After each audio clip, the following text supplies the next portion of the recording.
T to the V to the L to the I to the N to the E, TVLine.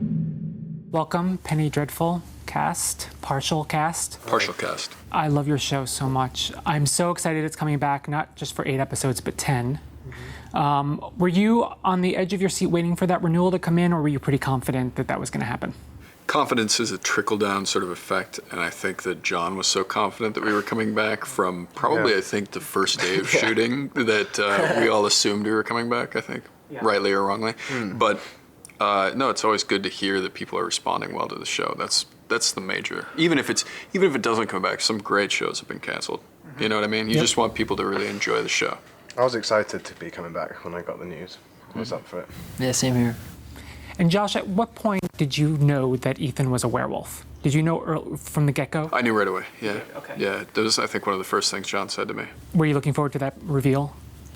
Less so the reveal. I mean, the reveal was obviously going to be interesting, and the amount of makeup, prosthetics we were going to have to go through. I thought that would be fun to an extent. But the thing that I was most interested in about that aspect was allowing the character to sort of feather in some of the werewolf references along the way, and seeing if audiences got it, and of course they did. I think some people really figured it out pretty early on.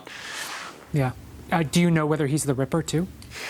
Well, you don't have to say he is, but do you know whether he is or he isn't the Ripper? Well, that would be interesting. I think the implication of answering that question would be that I knew that he was, but I don't actually know whether or not he is or is not. All right.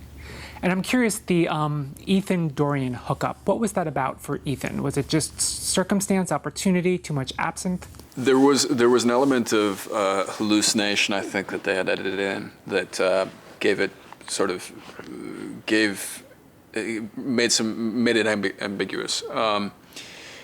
And I guess you have to kind of decide for yourself. I know that's a crappy answer, but you have to decide whether or not you think, because where Ethan resides on that scale, because he's kind of a mystery. We still don't know much about him, and we're actually receiving the first 8 episodes of the next season next week, and they purposefully didn't give them to us before this so that we can't tell you. We don't even know what to tell you.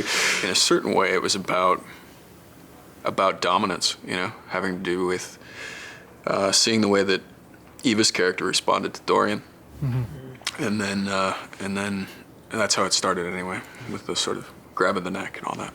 Who's next on Dorian's hit list? Yeah, battle list. I actually, I'm not sure. I guess I see Dorian as a bit of a catalyst for change. So I think, in my view, I imagine that, or I'd say I think Dorian imagines that Ethan wouldn't necessarily have, it's not something that he would probably do under normal circumstances with just any guy, I think. So because of that sort of, whether you call it power or whatever it is that Dorian seems to have, I think you never know what could happen next. I've asked John. John said it's going to be,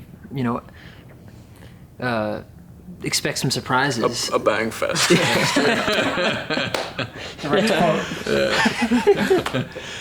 But you never know. I mean, I guess there's no way to. I think anything could happen. I'm curious. Hopefully, maybe something between.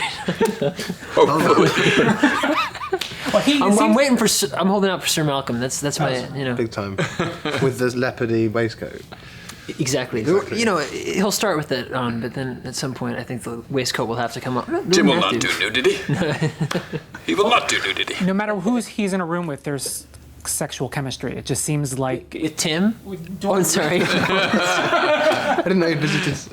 I'm sorry, yeah. No, I guess that's the way it's written, for sure. Yeah, I mean, it's written so well. I mean, we all love John and his writing. It's what drew us originally to this show. And yeah, it is written that way, and it's fun to play. It's fun to feel, to explore confidence. It's not necessarily the way I live my life. It's fun. And Harry, Vanessa said that Victor was a virgin. Do you suspect that she was right? I suspect she was right. Yeah, I think he's been so busy and so sort of obsessed with his other goals in life that he hasn't had much time for extracurricular activities. But yeah, I don't know. She could have been wrong. What do you think his relationship is going to be like with his new creature? in With his season new 2, one? Brona, yeah. Well, that's I'm very intrigued as to see how that, to explore that. And I think he's had 2 very, very different scenarios with his 2 former creations. So third time lucky, maybe. But yeah, it would be. It's obviously. She's female, so it brings all of that into it. So. I feel like the show obviously has a lot of buzz. The one thing that a lot of people were talking about in season 1 was Eva's performance, particularly in the seance. And I'm just curious what you thought when you saw that scene for the first time, and just what your reaction was. I haven't seen it. I saw it. I thought it was brilliant. I thought it's a tricky thing to sort of get in the skin of being possessed and having a sort of spirit inside you. So. Hats off to her. I thought it was brilliant. Yeah. I had a front row seat. I was fortunate, and I got to say, the thing I was most impressed by is that she never once let up. Like, she had to do that 30 times because there's so much coverage. If you notice all the different angles we have, even like there's one shot of like a convex mirror coming through, and she did it like 30 times per day and didn't let up once. So her level of stamina is impressive.